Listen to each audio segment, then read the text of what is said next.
We're very fortunate on this program because we get a chance to speak to people who are passionate about their particular subjects. And my next guest, his name is John Grocke. He is a principal, or one of the principals from Johnston Grocke. John, thank you very much for joining me. And your passion is finance. I cannot believe that. You've been involved in this industry, the finance industry, for a very long time. Yes, probably about 30 years, Robin, and it's something that I just warm to and enjoy talking about. But it's more than just warm, isn't it? Because you really do love talking about finance and you enjoy talking to people about their finances. I think the greatest thing is that it's an area that we're all involved in. We may not necessarily have an interest in it, but it affects us in what we do day to day. Well, it certainly does. And over the next few weeks, we're going to get a chance to be able to talk specifics, and we're going to get a chance to give everyone some free advice. What I'd like to talk to you about initially, though, is this whole notion of free advice. Is there any such thing? Surely that's an oxymoron, because when we're talking about financial advisors, they are going to give advice about specific products that they have an interest in, surely. Is it really free advice? I think, Robin, it's fair to say that no advice is really free, and particularly if it's good advice, it shouldn't be free. However, the industry at the moment is really trying to address this because a lot of people feel that they have been paying for advice that they're not getting in some circumstances. In other circumstances, people don't really understand how advice can be paid for, can be obtained. So should we be suspicious when we talk to our financial advisors about getting advice? You know, should we be thinking that, you know, they're coming from, you know, left field or, you know, a self-interest? I think suspicious is probably a too heavy a word. I think questioning would be good. Right. Because we have an obligation these days to provide people with an understanding of the nature of the fee that we charge, or how we're paid, and therefore if people ask questions about that, they'll find out about the process and how people are actually paid. So it's a matter of being aware about this whole thing. Now, if you're a little bit like me, you will have a complete lack of interest in the whole subject of finances, which we contrast quite remarkably, because you love the whole industry and you love getting involved in supplying helpful advice. But when we're talking about baby boomers, the demographic of the baby boomers, did we get sound financial advice when we were youngsters, when we were whippersnappers from our parents?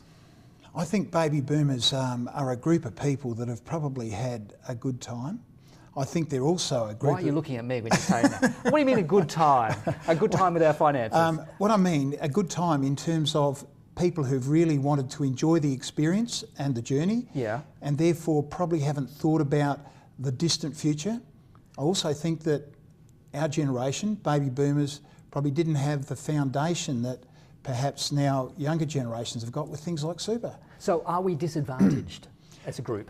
I would suggest we are, and it's more important then for that group to actually talk about what they need to do to be in a stronger position down the track. I know this is a generalisation, but go with me on this. Do baby boomers, do they like to talk about finances or do we clam up? You know, is it something that we like to keep private? I think it's more what the money can do rather than talking about the detail. Right. It's the experience of what you can do with the money that you earn or the money that you acquire. So I reckon they're a generation that have had the freedom to be higher consumers and therefore they've enjoyed doing that. When we look at this demographic, it's so wide, so expansive. We're looking at the top end, we're looking at people who have retired within this age group. Then the next group who are looking toward retirement, it's imminent, perhaps. And the next group who hope to be dillying and dallying about in the area and earning money for quite some time before they consider retirement, or maybe they'll never retire. So I guess there's a lot of advice split over that demographic, yes? I agree.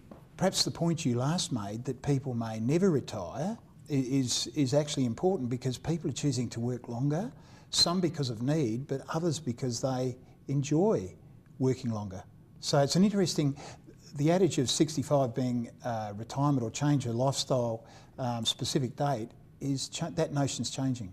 So for a lot of us, are we living in a pretend world thinking that, oh, it's okay, we'll be able to approach retirement like our father before us?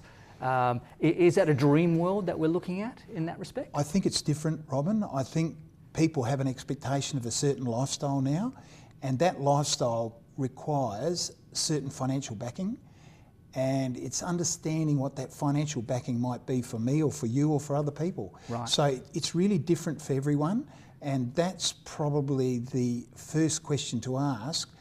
What do I need to have to be able to enjoy the lifestyle that I want? Is it important to ask these questions?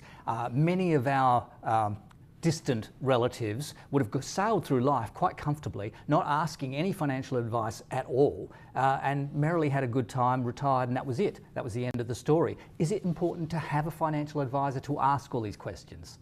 I think it's more important today because people have greater expectations of what retirement might look like. Yeah. I think expectations perhaps were simpler historically, and I think because people have higher expectations, more planning is required around what that needs to look like. I've got to ask you, as a financial advisor, do you have a financial advisor? It's a great question. I have two other principals in the firm that I'm in, and we will share advice with each other and talk to each other about what we're doing. So there you have it. If it's good enough for John to actually have a financial advisor, that's extraordinary. It's obviously something that you need to be able to talk about, you need to be able to keep up to date with. On this program, over the next few weeks, we are going to be fortunate enough to have your services. You're going to give us advice in specific areas, yes? Yes, yes. What sort of areas are we looking at? Robin, I think the areas that people would warm to are things about superannuation, which is a very important area for those people looking to retire at some point or change lifestyle. Right. Insurances?